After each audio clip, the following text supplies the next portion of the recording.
Rise and shine. It's time to get the day started with the morning show of record for the homestead community. It is the Farm2Table Direct Show morning edition.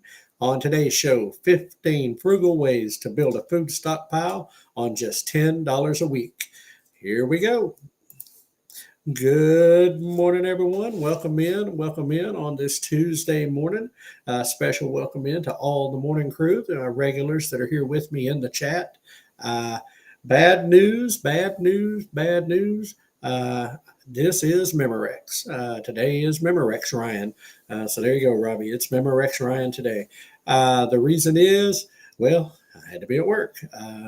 Schedule had me going in later, and this impending weather coming in, they bumped up the schedule. So I've got to be in at work, already on the ground before this even airs. So try to get everything hot and get everything out so we can get back home. And so because of that, I had to do this recording. So here we are. So good morning again, everybody. The chat is active. The chat is live. So y'all can still chat with each other and make comments. That'll be great. I will try to check in on it. And I don't know. We'll see if Keith's up for it, but I doubt it. Anyway, and speaking of the weather, extreme cold warning, conditions around 6 p.m. Central Standard Time Tuesday, but I think it's going to be in sooner than that. We're expecting snow, 75% chance. Low is 23, high 34 tomorrow where I live, 75% chance of snow. Starting around 11 a.m. is when they're saying, so it could be a little earlier.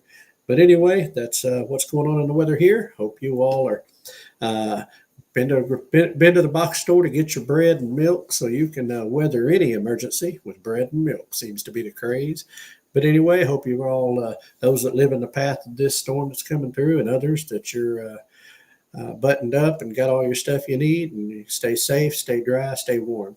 And that'll be it. So anyway, that is that. So let's move right on into today's Reality Smackdown. For us Arkansas folks, Governor Sarah Huckabee Sanders declares state of emergency ahead of Arkansas winter storm. Said it will continue through the 24th or 28th, unless it ends earlier, unless it's rescinded earlier. But yeah, 28th. So state of emergency in state of Arkansas, expecting several inches of snow and ice and very low temperatures below, some of the wind chills below zero. I've seen as low as 15 below zero. So they're getting ahead of that. Hey, the Doge is at work. The Doge is going hard. Social Security fraud. Doge found nearly 1.5 million Americans listed as over 150 years old. 1,041 over 220 years old. Seems just a little bit suspicious. I'm saying, it's not since the biblical accounts if somebody lived that long. Somebody speculated it could be some of them vampires collecting Social Security. I don't know. Seems suspicious to me. Anyway, that's what the Doge is up to. It's upside down. Delta plane crashes in Toronto. NBC tries to link it to Trump. Go figure. Everybody's trying to link it to Trump, things to Trump. 3 passengers, including a child, were critically injured when a Delta Airlines flight crash landed, flipped upside down at Toronto Pearson International Airport Monday. I've seen as high injuries, injuries at 9 or more, but those right there is the ones listed. But hey, consider, I seen the picture of that thing upside down. Awesome that, praise the Lord, praise God that nobody died.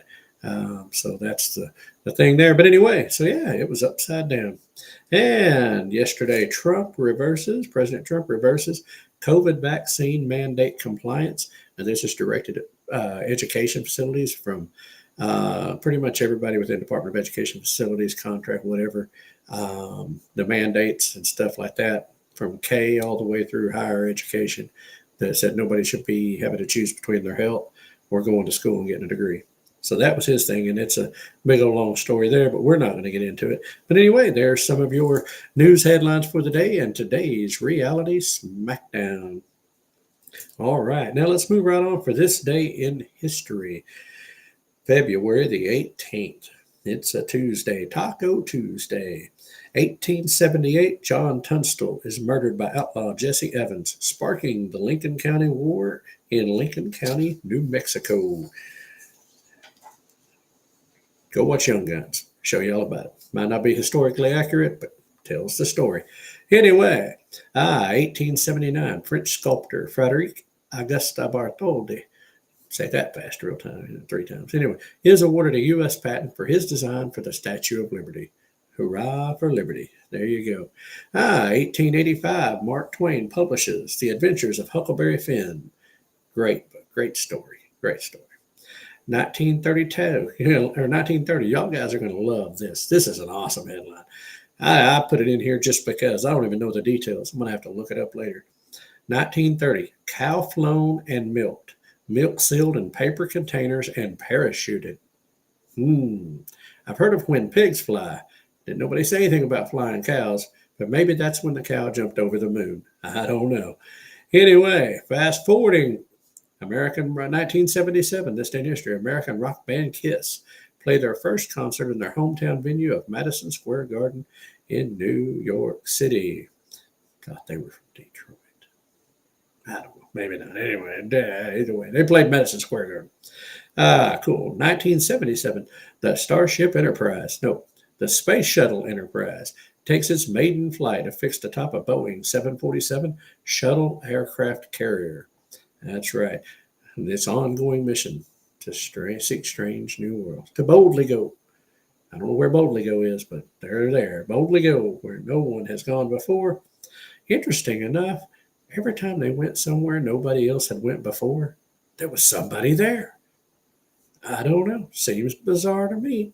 Anyway, and fast forward a little bit further, 2001, the 43rd Daytona 500, Michael Waltrip wins tragic race.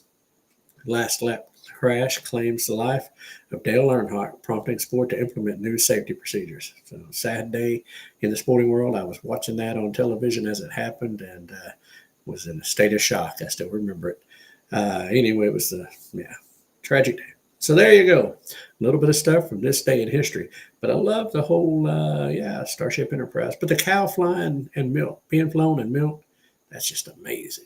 History, things it'll teach you, things you'll find out about. I'm going to research this after I'm done recording this show. I got to know more. Anyway, so let's get on into today's topic, 15 ways to build a food stockpile on just $10 a week. I will preface this. This was by Tamara White of Homestead How To. She's a writer. She's got a blog thing. That's something I subscribe to get some cool, useful information and get good articles and things like that. Anyway, this is going to go a little bit contrary in some ways to like the show we did yesterday where we're talking about the chemicals in foods and things not being healthy and trying to get away from some of this. So some of this, kind of understand it's for somebody getting started. This is building up a stockpile on a budget of just $10 a week. And it's not really, if you're already homesteading, if you're already growing garden, canning, making your sourdough bread, and you got all the flock of animals, just take this with a grain of salt. In an emergency situation like snowstorms, floods, hurricanes, earthquakes, imaginary made-up things that cause our entire country to shut down. I don't know. Anyway, some food's better than no food. You have stuff. So this is kind of in that vein, and it's a good starting block to get somebody going. So just that little disclaimer starting out. So here's where we go. Building a stockpile doesn't have to be expensive. And up front, it doesn't have to be expensive. The goal is to prepare for the future without sacrificing your financial stability today. Instead of spending hundreds of dollars all at once, you can steadily build a reliable supply with just $10 a week. That's right, just $10 a week. And this is a recent article. Some people might say $10. Maybe it depends on where you live. Zip code dependent, maybe, or all that. Anyway, about the cost of a single meal out. And that's about right. Anyway, by being strategic with your purchases, watching for deals, and focusing on essentials, your stockpile will grow without putting a strain on your budget. Prepping is about smart planning, not panic buying. Hear that? Prepping is about smart planning and not panic buying. So all those people that are making that rush to the grocery store down here where I'm at, buying their milk and bread, and oh my goodness, they weren't prepared. it's panic buying. And trust me, go to the box stores right now, the shelves are going to be empty of bread, main breads and milk and hot dogs and all kinds of crazy stuff. Okay. But with patience and consistency, you'll have a solid supply before you know it. And here are those tips to help build your stockpile on just $10 a week. Number one, and this is probably one of the biggest, I'm glad it's number one because it's probably the most important. Set a weekly budget. Uh, Commit to setting aside just $10 each week specifically for building your stockpile. By making it a habit, you'll gradually build up a solid supply without straining your budget. Small, consistent purchases add up over time, helping you stay prepared without overspending. And when people get into prepping or they start thinking about stockpile, the natural instinct is to go out and buy a bunch of stuff all at once, blow your budget up, or try to figure out where to come to money or any of those things. This is counter to that. It's a gradual process. It may take a little time, but you'll get there, and before you know it, the larder is full, the pantry is full, and at least you have stuff to get you through life's emergencies. Okay. Number two, take advantage of sales and discounts. It's kind of big. I mean, some of this is, to some people, this may seem like, oh, that's common sense, or oh, that's normal. That's because we've thought this way before. But, this is directed, like I said, again, at people who've not made that step forward. So keep an eye out for store sales, clearance discounts, and bulk deals to stretch your $10 as far as possible. Planning your purchases around these markdowns will help you build your stockpile faster without going over budget. So paying close attention to details, sales going on, that type of thing. Okay, and that's just that one. Anyway, number three, flip the paper there. Number three, use coupons. Use the old coupons. I'm trying to get my paper straight. I got a little place here. Sorry. Well, technical, administrative stuff. Y'all gonna have to bear with it this morning. Anyway, coupons and cashback apps. There's some pretty cool apps out there about this stuff. Anyway, pair coupons with store sales and use cashback apps to make your money go further.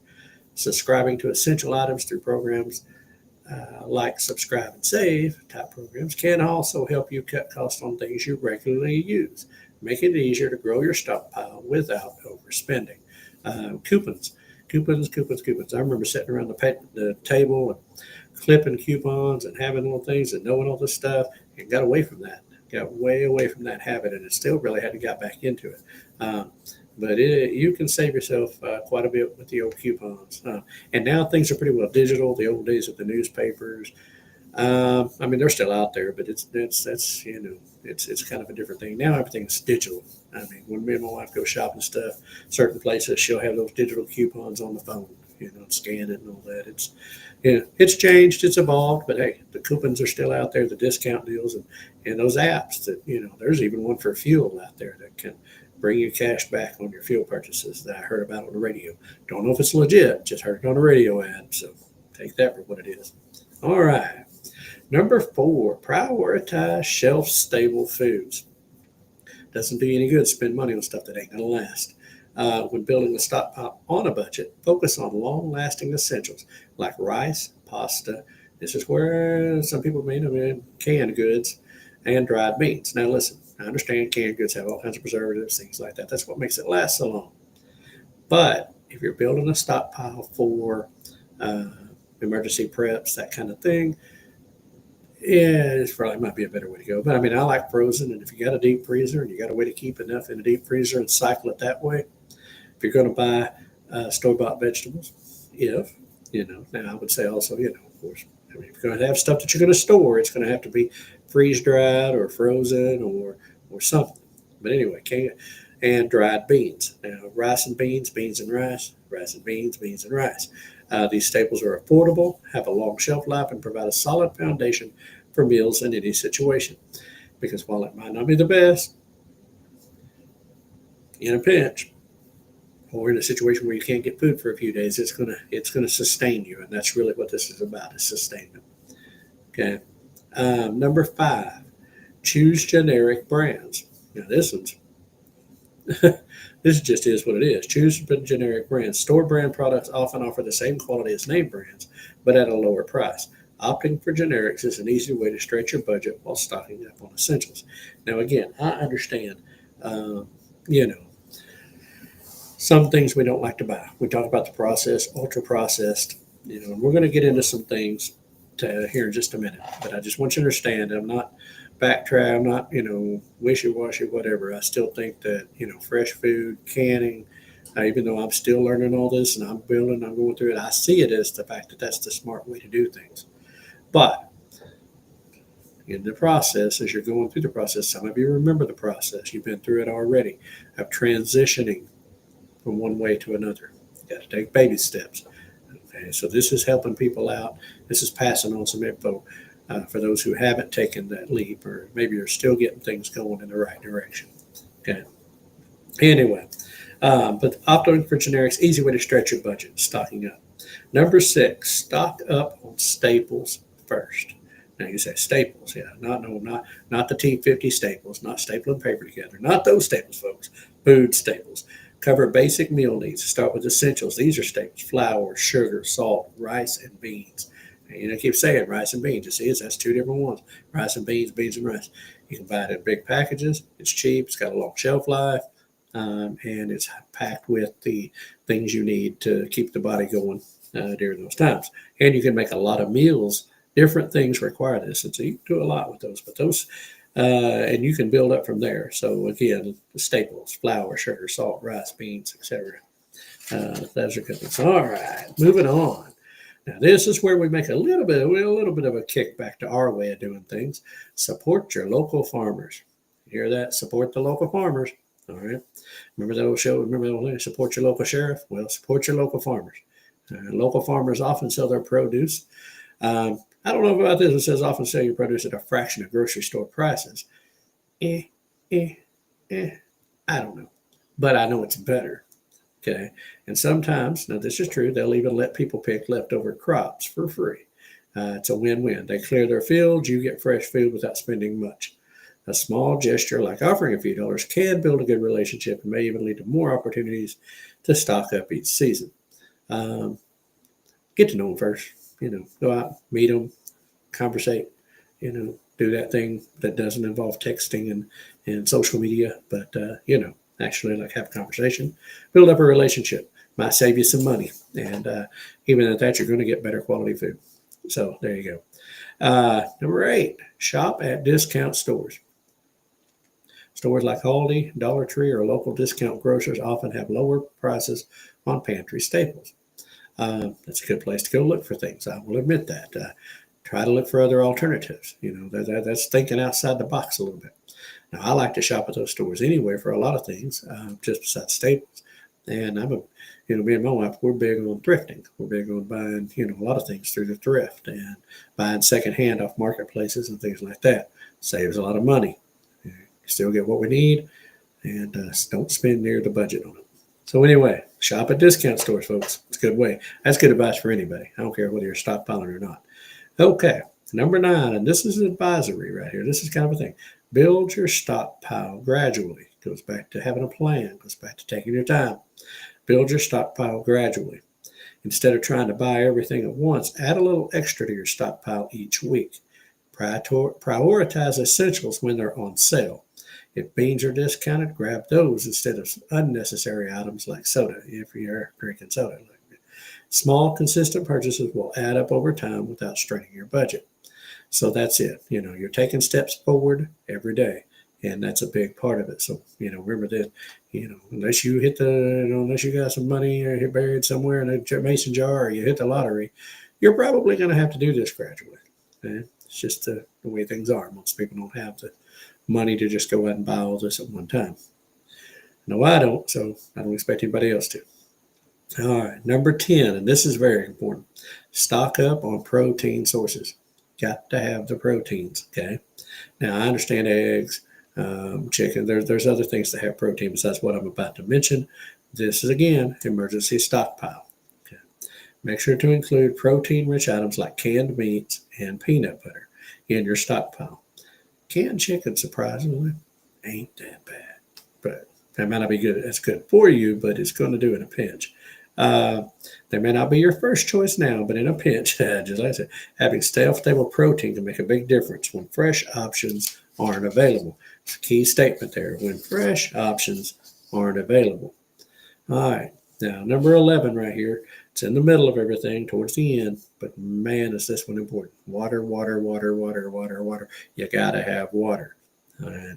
Purchase water in 3 or 5 gallon containers, kind of like go in those water cooler setups. Okay. They will last for years versus the milk jug gallons. Okay. And that's, now water tips, storage, plastic bottles, doesn't matter what you're storing it in. When you're storing water, keep it out of direct sunlight. Keep it out of the direct sunlight. Keep it out of direct sunlight. Keep it shaded. Keep it put up cool, if necessary, cooler part of the house. Kind of keep it room temperature or below, if you're able, but room temperature, out of direct sunlight. Can't say that enough. Keep your water bottles out of direct sunlight. Don't care if it's a big one or a little one. Okay. Now, so there you go. You got it. Water, water, water. Water, water, water. I'm going to repeat water, water, water. So what you get, water, water, water. But anyway, got to have it. Necessity of life. Number 12, moving on. Buy multi-use items. Focus on versatile ingredients that can be used in multiple meals, such as oats, rice, beans, and canned tomatoes.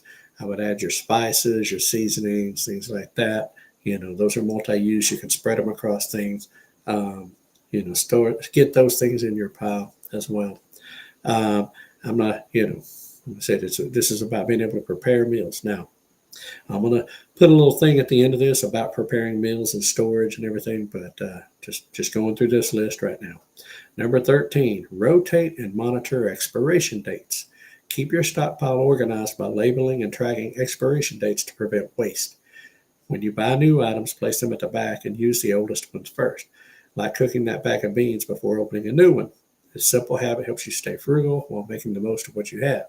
Now, that goes to buy things you will eat. Okay, buy things you will eat for your stockpile. That's outside of rice and beans and flour and things that you're going to have. Buy things you will eat. It's like we'd say, grow things you're going to eat in your garden. And same thing here. Buy things you'll eat. But keep an eye on the dates, the tracking. Put it the newest at the back, rotation system. That way everything stays fresh.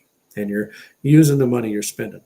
But anyway, okay, number 13, that was 13. Number 14, this is a very big one, and there's a lot to it. But now it's a short comment, but this is very vital. Invest in storage solutions.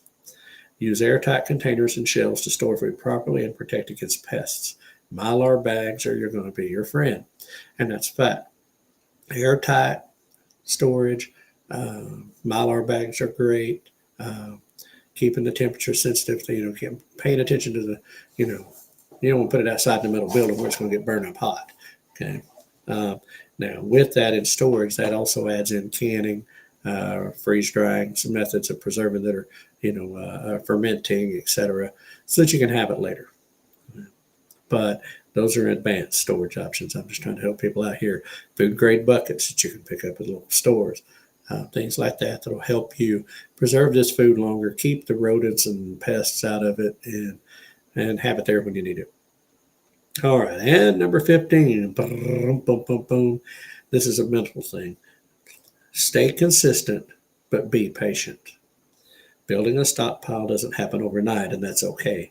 Adding just $10 worth of essentials each week will gradually fill your shelves without straining your budget. Stick with it, and at the end of the month, you'll already see noticeable progress, and that's a fact. It doesn't take long to see progress, and you celebrate those little victories. Now, I will say this. When it comes to going and buying from farmers markets, things of that nature, you've got fresh stuff. If you're able to can that stuff and preserve or dehydrate it or ferment it or freeze dry it, any of those things, and store that, canning soup, canning stews, where it's a meal ready to go. You pull it out, you put it in the thing, you heat it up, it's ready to go. You've already done your thing. Those are more advanced things for somebody who's not a beginner, but it's very vital to build in that pantry and build in that larder, if you will, where you've got things there. So when life's tragedies and life's emergencies happen, life happens. You're not caught, as Doug likes to say, in the trick bag. You're prepared, and preparation has to start somewhere. And We're not going to be able to go out and start a homestead and have garden planted, be ready to go in a month. It just doesn't happen that way. So using things off the shelves and stores, using things that we, aren't where the end goal may be for many, and we talk about moving right on that self-sustaining scale and less dependent on the box stores and getting closer to the more dependent upon your own stuff. That's progress, but you got to start somewhere. And for those who are just starting, or those who are thinking about just starting, having realistic goals they can improve, without getting looked down upon about having, canned goods in like a can, that you buy at the store, and having things of that nature versus fresh stuff that's been canned and preserved and grown. That's where the goal is. That's the travel to. That's getting there. And for those of you that are already there, great, awesome. Want to be there myself someday. Not there yet. So I have to look into other means. Like I said, deep freezes are a great thing. And, oh, by the way, deep freezes, you can get frozen vegetables, frozen meats, things like that. Make them preserve and last a long time. And you still got plenty to rely on in an emergency. And that's really what that's about. So, hope this was useful to somebody. Hope it was something that you took something out of, or you can pick apart in the comments, or whatever way you want to take it. It's great with me. Just a cool, handy list. 15 things, 15 frugal ways to build a food stockpile, just $10 a week. Okay. So it is manageable. Baby steps all the way, baby steps. So anyway, hope that was enjoyable. Hope that was useful to somebody, encouraging to somebody, and we're going to move on. Get this wrapped up, start getting ready to get out of here. All right, so Miss Tracy from In the Garden or In the Kitchen, Food with Tracy. I know I messed that up, Tracy. I apologize. But anyway, here's your tip of the day. Here's everybody's tip of the day. And this is, I don't know if it's motivational. I think it is. The harder you work for something, the greater you'll feel when you achieve it. And I think that's true of things. The more effort you put into it, the harder you've worked for it. When you finally achieve it, oh, it's the sweet smell of success. It just tastes so good. And so the harder you work for something, the greater you'll feel when you achieve it. So get out there and work hard, chase your goals, chase your dreams. All right, so moving right along to upcoming events. The first thing tonight, 7 p.m. Central Standard Time. Join Keith and I right here on the Farm2Table Direct Show. Tonight's topic, why your food choices matter more than ever. That's right. Why your food choices matter more than ever. Things are getting real, and the health of your food matters. I know it seems contrary to what I was just talking about with, some of these canned good things, but hey, that's prepping, that's stockpiling. We're talking about doing the best you can on your diet, your day-to-day living. This is going to be building up to more things. But tonight's show, why your food choices matter more than ever, 7 p.m. Central Standard Time. Like I said, join Keith and I and Mr. P, Dakota, our guy, on the Farm2Table Direct Show, 7 p.m. right here on YouTube, Facebook, and I believe we'll be on X. So join us tonight. Look forward to seeing you all there. Look forward to being actually live. Well, yeah, being live with all of you, because the chat will be open. It'll be a live chat event. All right, moving on. February 21st and 22nd, Homesteaders of Iowa Expo 2025, Bridgeview Center, Ottawa, Iowa. Our good friend Monty Shrunk, the Suburban Sodbuster, is going to be there. A good friend, go check his channel out, the Suburban Sodbuster. Anyway, March 1st, Boston Mountain Homesteading Workshop in Chester, Arkansas. Right in my back door. It's going to be a day of workshop, day of classes. But anyway, you can look that up, Boston Mountain Homesteading Workshop on the old Facebook. Anyway, March 21st and 22nd, Okie Homestead Expo. Just 30 days away, folks. 30 days away. 1 month. Here we go. Mays County Fairground, Pryor, Oklahoma. Tickets are on sale now. $50 2-day pass. A lot of us in the community are going to be there. It's going to be the speaker lineup is incredible again this year. So hope to see many of you there. All right. The very following weekend, March 29th, Arkansas Homesteading Conference, Cleveland County Fairgrounds in Rising, Arkansas. $20 for adults, 17 and under free. It's a single day event there at that fairground, and it has grown, and hearing good things. Hopefully they're doing well out there. All right, April 12th, New Beginnings Homestead Expo, Nowata, Oklahoma. Chris Reeves and his church putting that on, and Keith and I have been asked to come speak along with our friend Dwayne Hall and others that'll be there. So April 12th, New Beginnings Homestead Expo. Look forward to seeing some of y'all there. The Shindig Ozark Living Expo, April 25th and 26th in Jasper, Arkansas, at the Newton County Fair and Rodeo. That same weekend, the Homestead Conference, Waco, Texas, April 25th and 26th. Adults, $99. Kids, 3 to 7, $13. So if you're down in the Texas area, you might want to check into that one. It's the first year of that conference. That very same weekend, April 25th, 26th, and 27th, Friday through Sunday, 10 Killer YouTube Meetup, Lake 10 Killer, Oklahoma. They're putting information out about that. I think it's $75 if you're going to be there. No, that was a different program. Actually, you got to reserve a camera.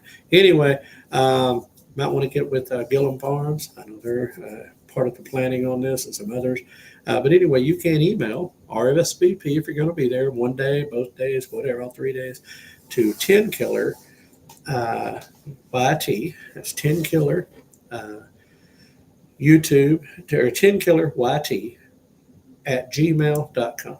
So 10 TENKILLER YT at gmail.com. You can RSVP, or you can email them and ask questions if you got questions about that. So going to be a lot of YouTubers there. It's going to be, they say it's going to be real relaxed, kind of like a reunion. They'll have prizes, food. There's a potluck Saturday evening. It's just looking to be a good time at the Cherokee Landing at Lake 10 Killer. Anyway, moving forward, Homestead Festival, Hardison Mills near Columbia, Tennessee, June 6th and 7th. $75 general admission, kids 6 to 17, $25. Going to be a big one there. That's at Rory Fink's place. A big lineup there as well. Over 5,000 attendees last year. It's huge. And then, of course, Ozark Homestead Expo, Marshfield, Missouri, September 5th and 6th. Another great lineup there this year. Looking forward to that one. General admission, $50, 2-day access to all of the presentations. Kids 13 to 17, $15, same as adult general admission. Kids 12 and under free, but must have a ticket. So look forward to that one. That's going to be a good one. Get it on your schedule. And, of course, our very own Oklahoma Homestead Rendezvous, Southeast Expo Center, McAllister, Oklahoma, September 26th and 27th, $15 at the door. You can go to Oklahoma Homestead Rendezvous on Facebook or oklahomahomesteadrendezvous.org to get more information on that. Myself and my brother will be there. We'll be speaking. Several others, a lot of the people within the community. Look forward to seeing everybody at that for its second year, and hopefully bigger and better than ever. And finally, Homesteaders of America Conference 2025, Front Royal, Virginia, October 10th and 11th. Tickets are still on sale, but you got to move quick because they're about to run out. And that is it for that. So that is a wrap for today on the Farm2Table Direct Show morning edition. So wish that I was there with you actually live, but thank you for tuning in. Thanks for joining us as we explore the headlines and stories and information impacting our world now and in the future. If you enjoyed today's show, give it the old thumbs up, hit that like button, share it with your friends, and subscribe to our channels on Facebook, YouTube, X, and Rumble. It is the best way to stay connected and help grow the conversation about food, farming, and community. We appreciate each and every one of our loyal followers, subscribers, the guys that come, people come hang out and chat, the guys and gals, this whole community. Y'all have been awesome. But anyway, thanks for tuning in today. Until next time, keep your roots deep and your vision growing. Good food starts with great people just like you. And remember, we are #stronger together. Be a blessing to someone today. We'll see you on the other side. Y'all all have a great day. Stay safe, stay warm, stay dry. Go out and be a blessing to somebody today. And that, I'm going to hand it over to Hank to take us. No humans were harmed in the production of this podcast.